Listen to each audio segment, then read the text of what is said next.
Hello friends, welcome to my channel Sharmi's kitchen and blog. আজ আপনাদের সাথে আমি একটি খারকোল পাতার রেসিপি নিয়ে চলে এসেছি। খারকোল পাতা বাটা খুব পুরনো দিনের একটি রান্না। এটা কম বেশি সবার বাড়িতেই হয়ে থাকে, কিন্তু আজ আমি চিংড়ি মাছ দিয়ে খারকোল পাতার বাটার রেসিপিটি তৈরি করব। তাহলে চলুন আমি আজ কিভাবে তৈরি করছি দেখে নেওয়া যাক। চিংড়ি মাছ দিয়ে খারকোল পাতা বাটা করার জন্য আমি এখানে 2 আটি খারকোল পাতা নিয়েছি। একটু রসুনের পরিমাণটা বেশি লাগবে, তাই রসুনগুলোকে ছাড়িয়ে নিয়েছি। কাঁচা লঙ্কা নিয়েছি আর চিংড়ি মাছগুলোকে ছাড়িয়ে ভালো করে ধুয়ে নিয়েছি। পাতাগুলোকে আমি গোড়া থেকে কেটে নেব। এই গোড়া থেকে কেটে নিয়ে ভালো করে ধুয়ে নেব।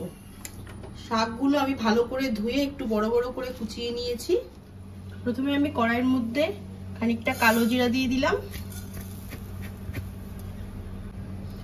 2টো শুকনো লঙ্কা দিয়ে দিলাম, 4টে কাঁচা লঙ্কা আর বেশ অনেকটা পরিমাণে রসুন দিয়ে দিলাম। এগুলো আমি সব শুকনো খোলায় ভেজে নিচ্ছি, তেল দেব না, তেল ছাড়া একটু ভালো করে ভেজে নেব। এগুলো আমি শুকনো 2-3 মিনিট ভেজে নিয়েছি, এবার নামিয়ে নেব। শাকের মধ্যে একটা এক্সট্রা জল থাকে, তার জন্য আমি শাকটাকে শুকনো কড়াইতেই দিয়ে দিলাম। দিয়ে একটু লবণ দিয়ে দেব। এবার শাকটা ঢাকা দিয়ে আমি একটু সেদ্ধ হয়ে যাবে, আর যে এক্সট্রা জল থাকে জলটাকেও শুকিয়ে নেব। শাকটা থেকে অনেকটাই জল বেরিয়েছে, এবার জলগুলোকে একটু শুকিয়ে নেব, কারণ না এই জলটা থাকলে অনেক সময় গলায় ধরতে পারে খারকোল পাতা। আর যদি গলায় ধরে আপনারা একটু লেবু ব্যবহার করতে পারেন। গ্যাসটা একটু বাড়িয়ে দিয়ে জলটাকে পুরো টানিয়ে নেব। জলটা একদম টেনে গেছে, এবার পাতাগুলোকে একটু নামিয়ে নেব। প্রথমে আমি এই যে কালো জিরা, রসুন, কাঁচা লঙ্কা, শুকনো লঙ্কাগুলোকে একটু বেটে নেব।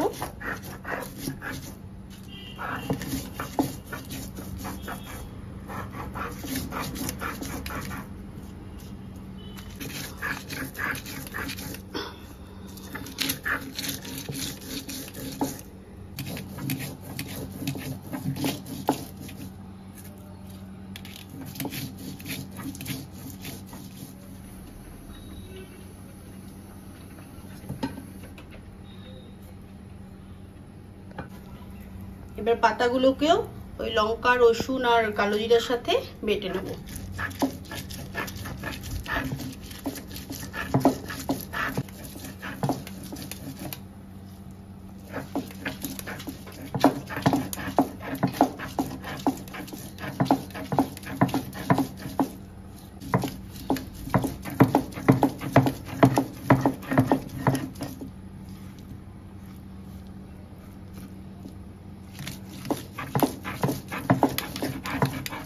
তাহলে আমার পাতাটা পুরো বাটা হয়ে গেছে।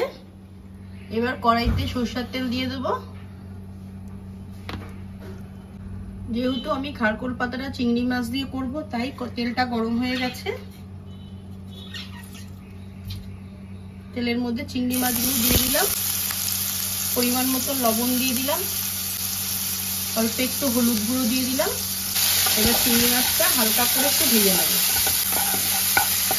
চিংড়ি মাছটা আমার হালকা ভাজা হয়ে গেছে। এবার যে পাতাটা আমি বেটে রেখেছিলাম খারকোল পাতাটা, সেটা দিয়ে দেবো।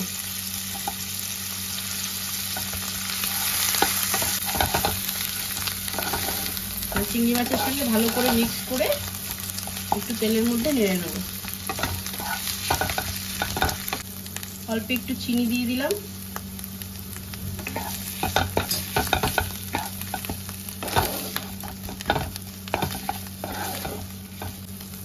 খারকোল পাতা অনেকেই কালো জিরা, রসুন, কাঁচা লঙ্কা দিয়ে বেটে খেয়েছেন, কিন্তু এরকম চিংড়ি মাছ দিয়ে করে খাবেন গরম ভাতের সঙ্গে, খুবই ভালো লাগে খেতে।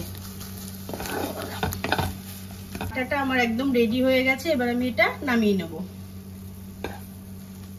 তাহলে ফ্রেন্ডস, আমার এই চিংড়ি মাছ দিয়ে খারকোল পাতা বাটার রেসিপিটি একদম রেডি হয়ে গেছে। এটা গরম ভাতের সঙ্গে খেতে খুবই ভালো লাগবে। এটা খুবই পুরনো দিনের একটা খাবার, আর সবাই এমনি হয়তো খেয়েছেন, কিন্তু চিংড়ি মাছ দিয়ে কারা কারা খারকোল পাতা বাটা খেয়েছেন আমাকে একটু কমেন্ট করে জানাবেন। আর আমার এই ভিডিওটি যদি আপনাদের ভালো লেগে থাকে তাহলে আপনারা লাইক, কমেন্ট, শেয়ার, সাবস্ক্রাইব করবেন আর পাশের বেল আইকনটিকে ক্লিক করে রাখবেন, যাতে নেক্সট কোনো ভিডিও ছাড়ার সাথে সাথে আপনাদের কাছে নোটিফিকেশন পৌঁছে যায়। আপনারা ভালো থাকবেন, সুস্থ থাকবেন। আবার দেখা হচ্ছে নেক্সট ভিডিওতে। টাটা।